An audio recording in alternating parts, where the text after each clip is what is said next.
अप्सरोभिः समं मुदा अप्सरोभिः समं मुदा जगुकिन्नरगन्धर्वा तुष्टुवुः सिद्धचारणा विद्याधर्यश्च नृतुर् अप्सरोभिः समं मुदा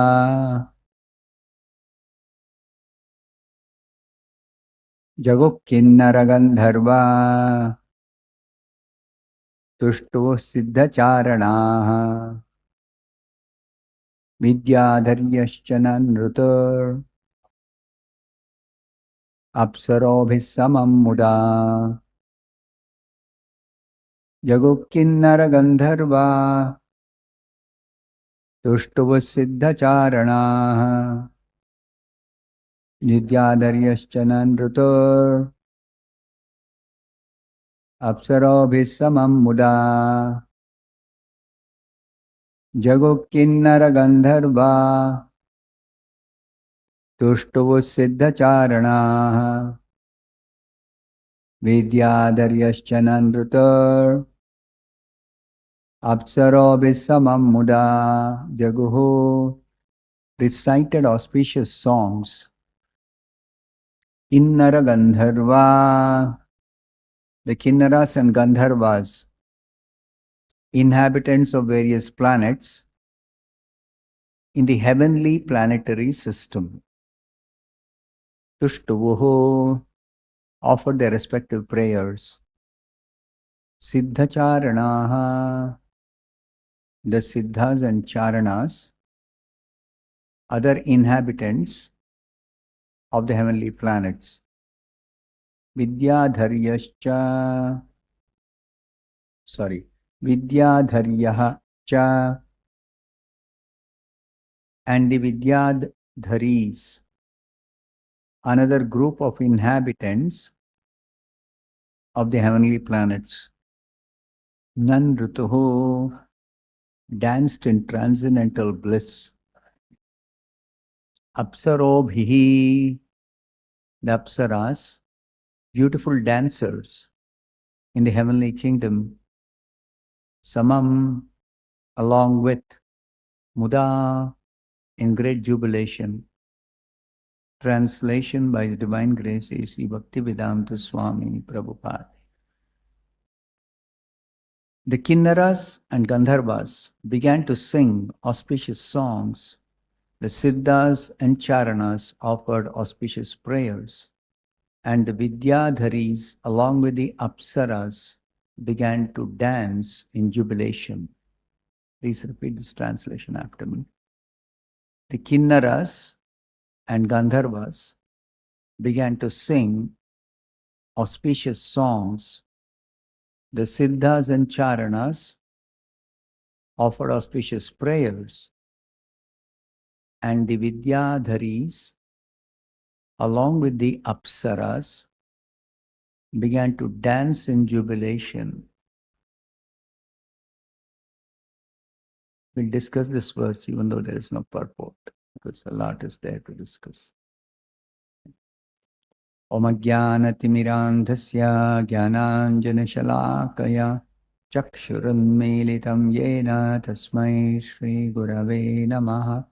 Nama Om Vishnupadaya Krishna Presthaya Bhutale Srimate Bhaktivedanta Swami Nitinai Namaste Saraswate Deve Gauravani Prachar Nirvishesha Shunyavadi Paschatya Deshatare Jaya Sri Krishna Chaitanya Prabhu Nityananda Shri Advaita Gadadhara Srivasadi Gaura Bhakta Vrinda Hare Krishna Krishna Krishna Hare Hare Rama Rama Hare Hare. Mukam karoti vachalam pangum langhayate girim yat kripatamaham vande Shri Gurum Dinatarinam yat kripatamaham vande Paramananda Madhavam yat kripatamaham vande Shri Chaitanya Ishwaram Vancha kalpatarubhyascha kripa sindubhya eva cha patitanam pavanebhyo vaishnavebhyo namo namaha. So we come to the third chapter of the 10th canto, describing the birth of Lord Krishna. At the end of the 9th canto, it ended with the chapter entitled Krishna, the Supreme Personality of Godhead, the last chapter. Now, in that chapter, Shukadeva Swami describes Krishna as a descendant of the Yadu dynasty, because the entirety of 9th canto is dedicated for describing different dynasties. So what is special about describing dynasties? It is not merely some historical, factual descriptions, but it is history or facts, historical facts connected with Krishna, the Supreme Personality of Godhead, his incarnations, his devotees, his activities, etc. So that history is special. It's spiritual. Whereas mundane history, they record so many historical details. But that's not of any spiritual benefit for the people. It's got very limited material benefit also, very limited. Whereas spiritual benefit to be had by studying or hearing about historical facts connected with Krishna's appearance in this material world, or even as devotees, pure devotees' appearance in this world. What is the difference? Krishna apparently takes birth like anybody else takes birth in this world, any other human being. But Krishna is not a human being in the sense he's not accepting a human form of body like we do. He appears in his original spiritual form. And from the Bhagavatam, we understand the original form of the Supreme Personality of Godhead or Absolute Truth is a human-like form. It's a human-like form. Then, the appearance of the Supreme Lord, or birth of the Supreme Lord, is also not ordinary because he is not born under the force of karma. We take birth according to Kala, Karma, Guna. Three things in this material world. Kala, time factor. So the time of our birth is specifically decided by higher authorities. Then the Kala, Karma, the birth is also in a specific type of body, because there are 84 lakh species of life. So birth in a particular species or particular type of body, material body, is according to karma. Whose karma?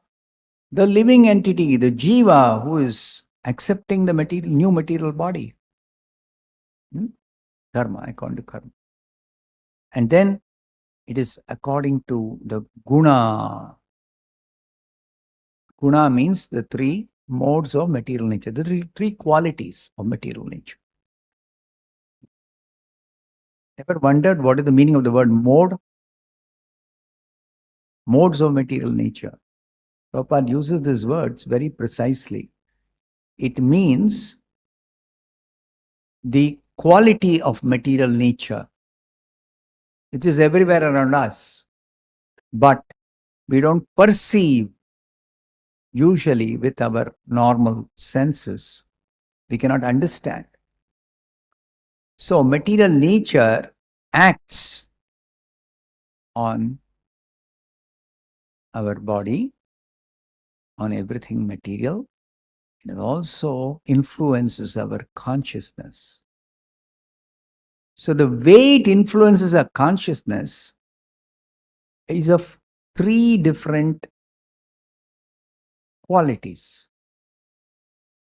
And those qualities are described as the mode in which material nature works.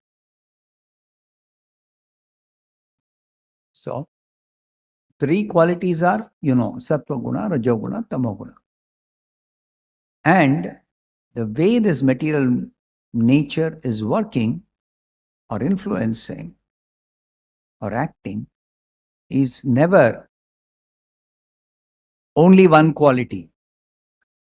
Neither it is any two qualities. It is always three qualities. So the varieties of influence, the varieties of bodies, the varieties of activities, everything is due to the varieties of combinations of these three gunas acting. So whether it is time of the day, whether it is a particular type of activity that is performed by anybody, whether it is the behavior, the conditioned behavior, that is what is explained by Krishna in the Bhagavad Gita in detail. So all these are according to the gunas, the combination of the gunas that are acting. Now, birth also decided by the gunas means according to the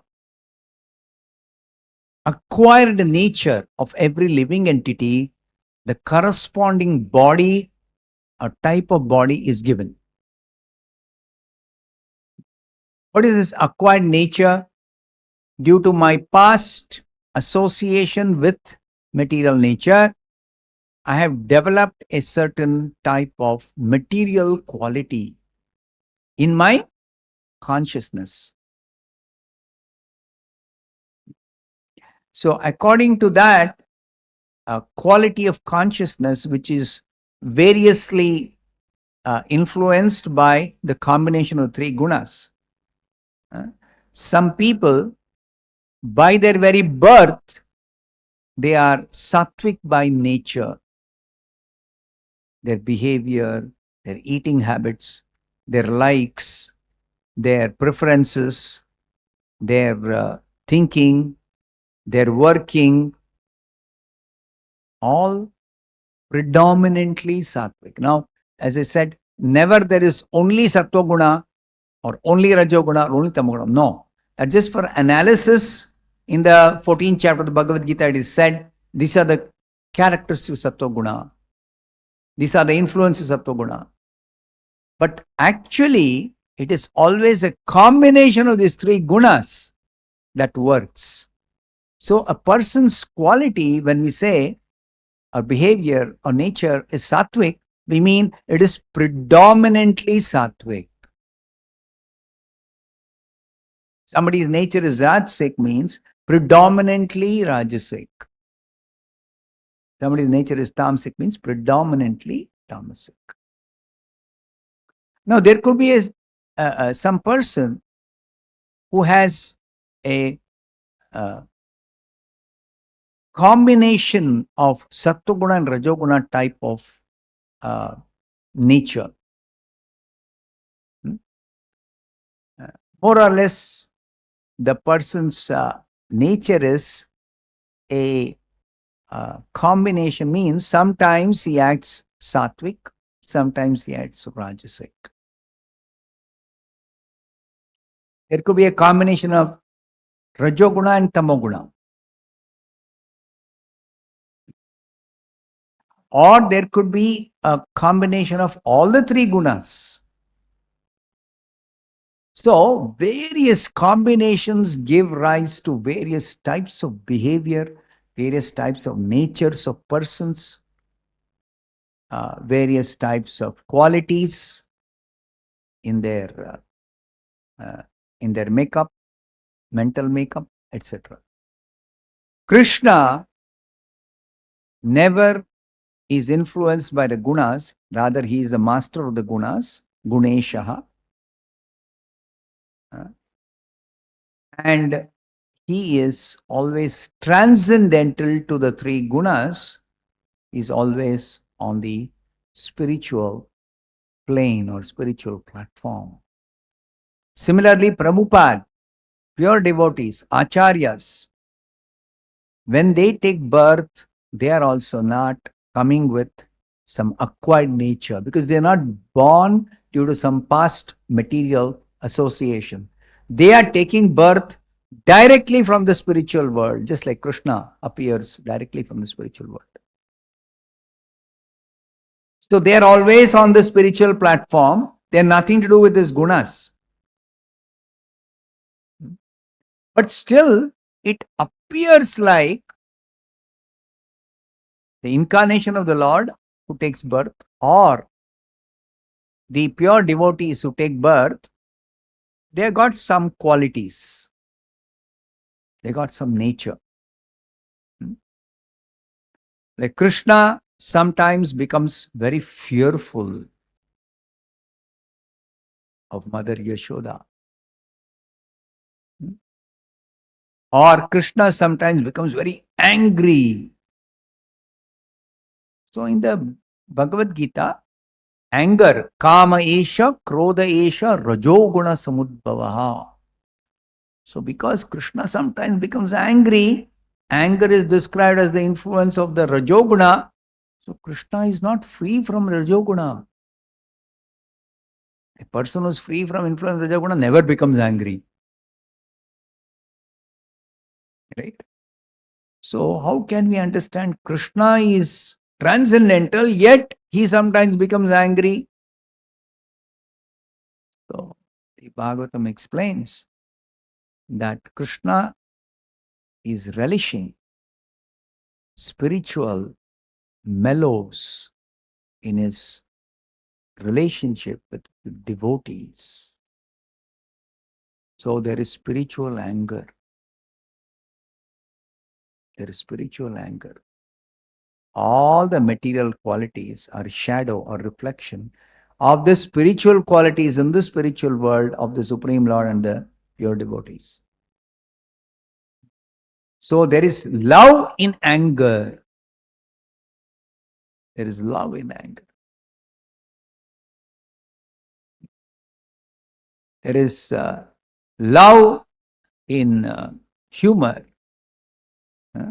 So therefore, in Bhakti Rasamrita Sindhu, compiled by Srila Rupa Goswami, the Nectar of Devotion, it is described what is the characteristic of pure love or spiritual love, love of Krishna, and what are its different varieties, different mellows, rasas, 5 primary rasas and 7 secondary rasas. And there is a mixture of rasas. And there is so many details are there. But here, all varieties of experience or emotions, of feelings, or behavior, or responses are simply the influence of the 3 gunas. Somebody is happy, somebody is sad, somebody is very anxious, somebody is very fearful, somebody is very humorous, somebody is very critical, somebody is very thoughtful. Everything is simply a combination of these 3 gunas.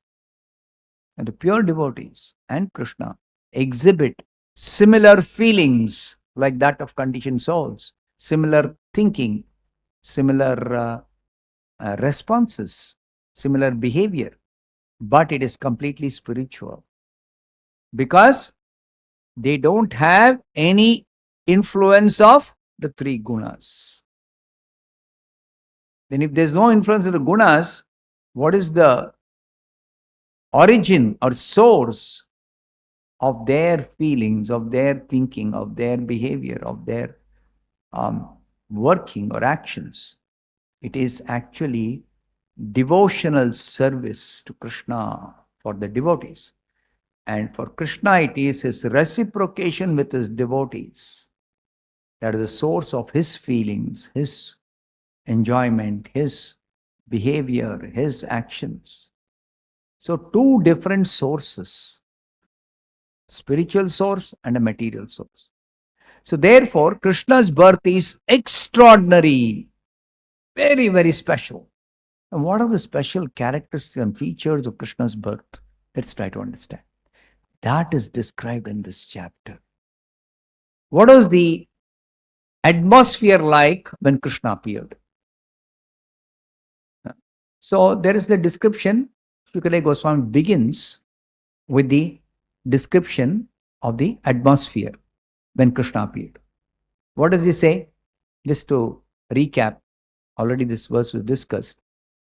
At the auspicious time for the appearance of the Lord, the entire universe was surcharged with all qualities of goodness, beauty, and peace. Why is this said? Because the quality of goodness is predominant at certain time of the day in the earth planet. And in the upper planets, the quality of goodness dominates more than the quality of Rajoguna and Tamoguna. But there is some Rajoguna or some Tamoguna. So when Krishna appears, the whole universe does not exhibit the quality according to time or place or the regions. Everywhere there is goodness and pure goodness, beauty. Everywhere everything appears beautiful. Peace. There is no agitation of the mind. There is no dullness. Everything is serene. But it is not calm like nothing is happening. No. There is a lot of things happening. And that's also described in the future verse, in the next few verses. So like this, the descriptions are given. The rivers flowed with clear water, and the lakes and vast reservoirs full of lilies and lotuses were extraordinarily beautiful. Now, these rivers, when they flow, depends on the season.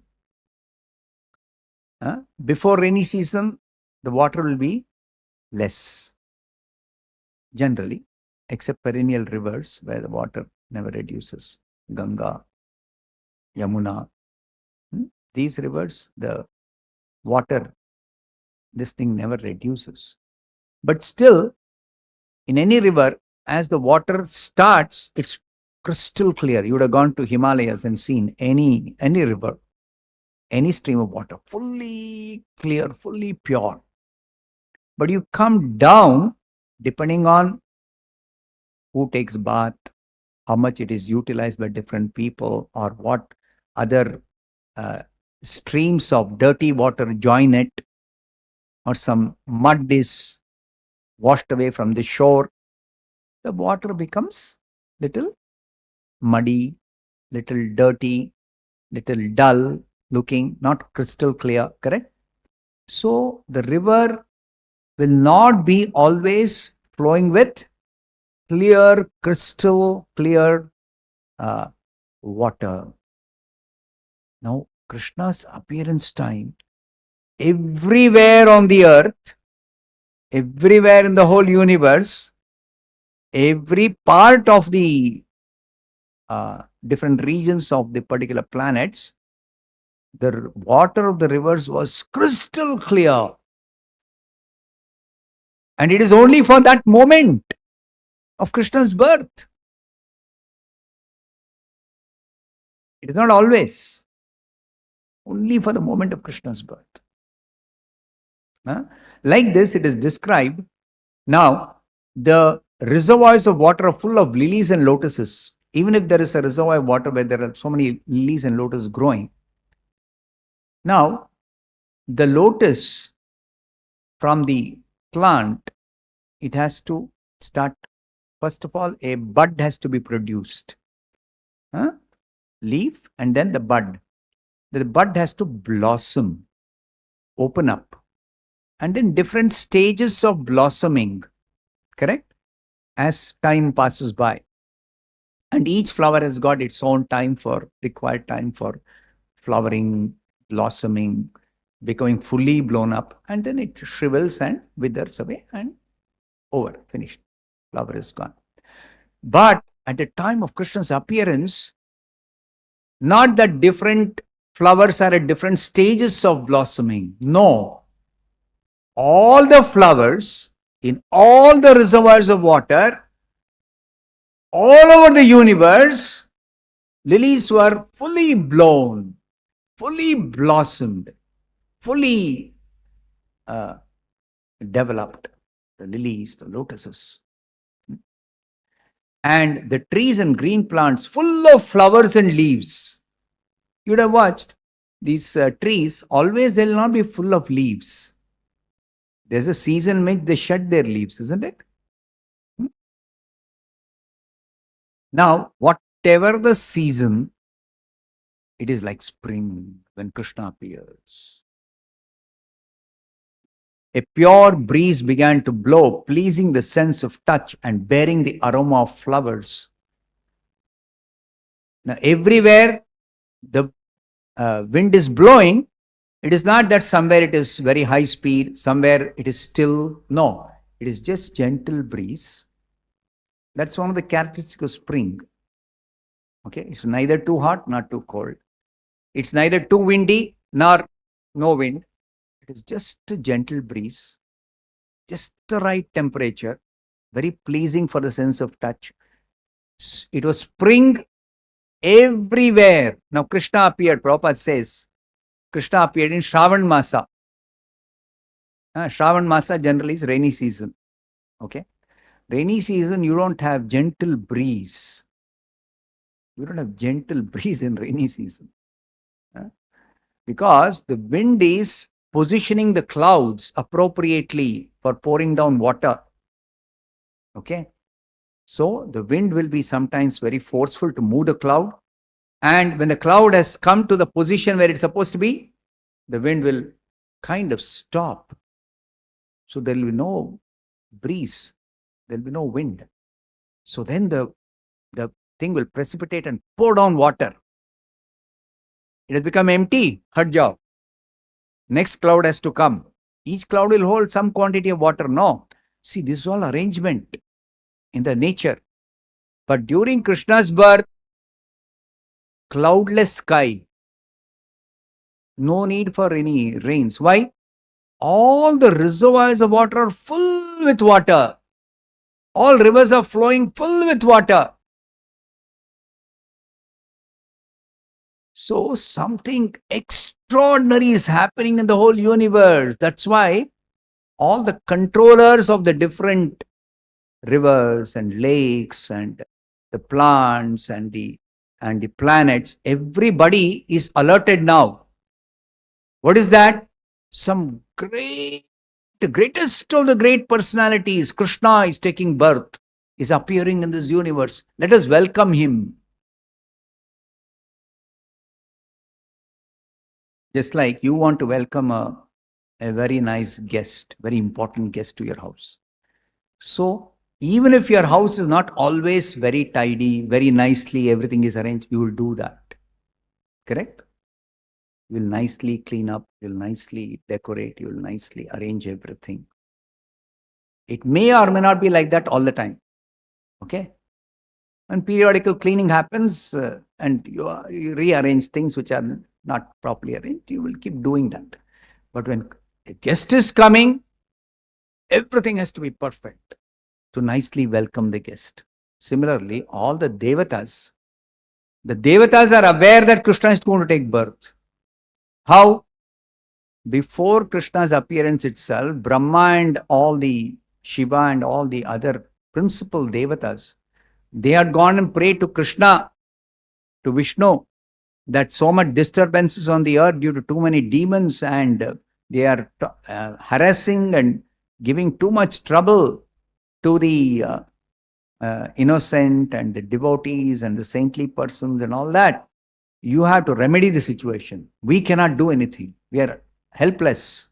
We are unable to do anything. These demons are very powerful.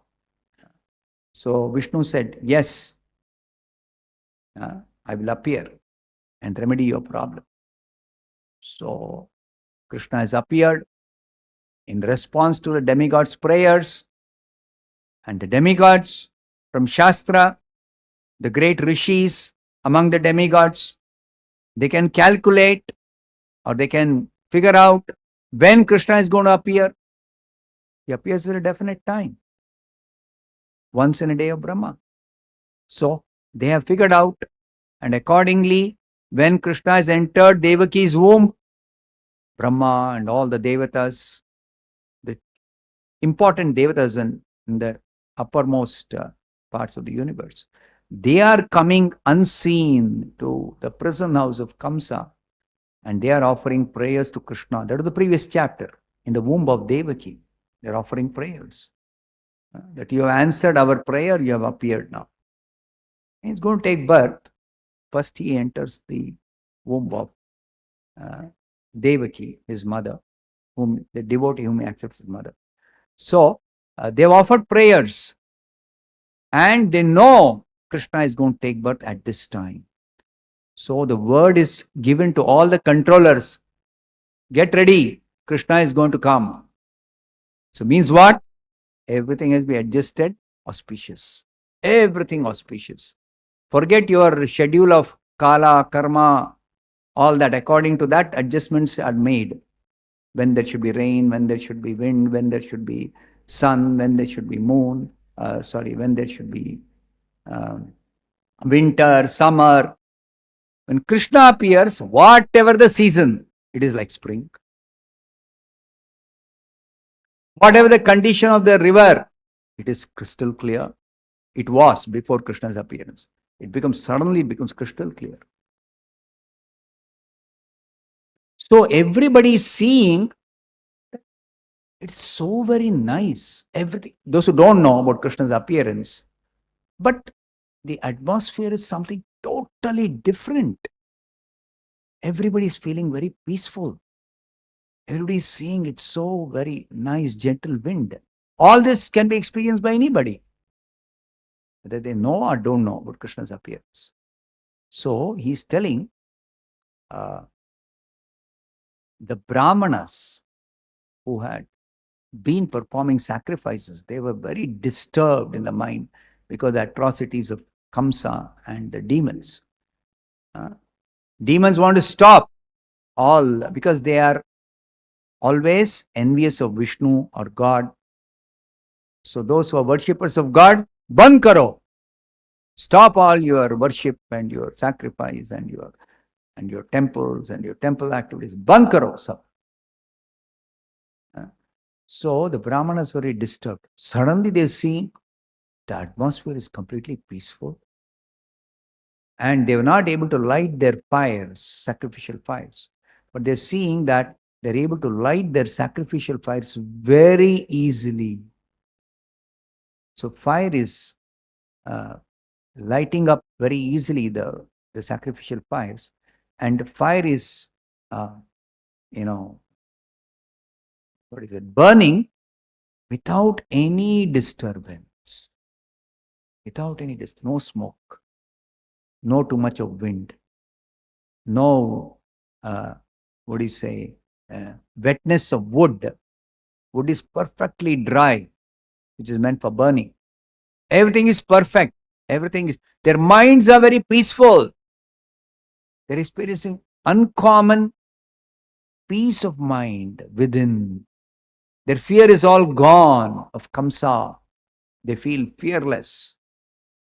So, what is this? It is because of Krishna's birth. Everything is auspicious. So similarly, it is described here, the Jaguhu, Kinnara Gandharva, the Kinnaras and Gandharvas, they recited auspicious songs. They sing, Gandharvas sing very melodiously. So generally, when do they sing? When there is a specific occasion for singing. In different places, different auspicious activities are performed at various times by the different residents of the upper planets, by different brahmanas, by different human beings who are civilized and cultured. They perform some auspicious activity.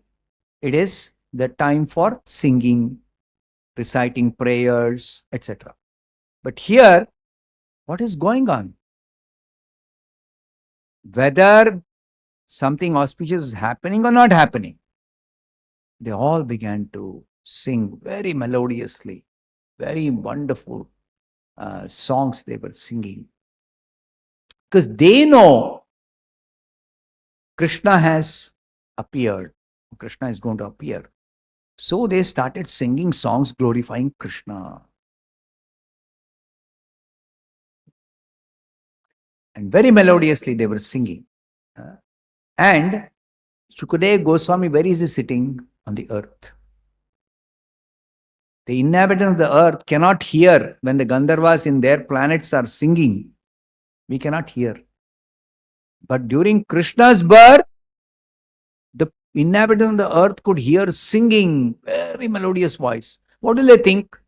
Oh, singing is not happening here. Somewhere else singing is happening. Formally, there are no loudspeakers. But what time Krishna appeared? Midnight. Midnight, generally, everything is very, very, very silent. Okay? So, sound travels maximum at midnight. Completely, everything is silent. So, they will think if they are able to hear, normally they don't hear anything, nothing happens midnight. Oh, somebody is singing very nicely. What is the occasion? What is happening? What is going on? They may wonder.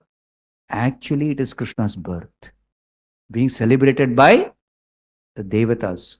And from the heavenly planets, their singing is heard on the earth. This is also unusual. It never happens. It never happens. Except when Krishna is born. Then the Siddhas and Charanas offered auspicious prayers. So people on the earth could hear wonderful prayers being recited. And the Vidyadharis, along with the Apsaras, began to dance in jubilation. Now, this is something Shukadeva Goswami is describing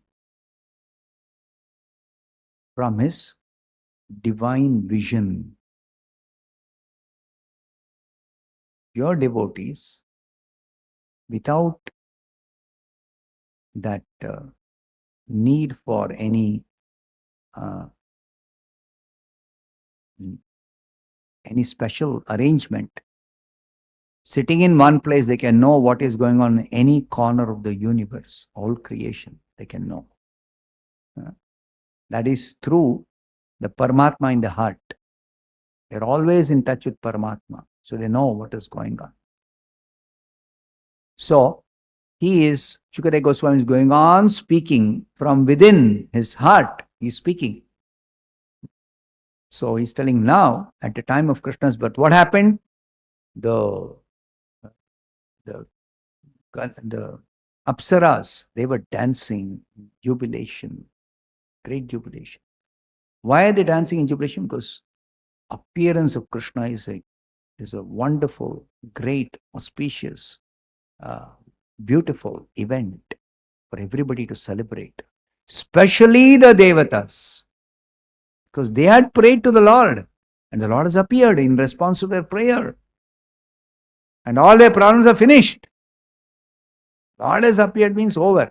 There's no doubt the Devatas will have whether the demons will be curtailed or not.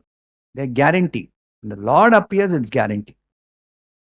Somebody else takes birth, some powerful personality, he or she may or may not be able to exhibit or use their power for curtailing these demoniac forces. But when the Lord appears, guaranteed. So they're all happy. So therefore, they're dancing in jubilation. Like this, if you study very carefully, all conditions everywhere are auspicious. Everywhere there is joy. Everywhere there is peace. Everywhere there is gentle breeze. Everywhere the rivers are flowing full with crystal clear water, etc., etc. So that is the speciality of Krishna's birth. At the time of Krishna's birth, the whole universe became completely beautiful. It became like the spiritual world. Material world became like the spiritual world. That is the moment of Krishna's birth. I'll stop here. Santarat Srimad Bhagavatam ki jai. Srila Prabhupada ki.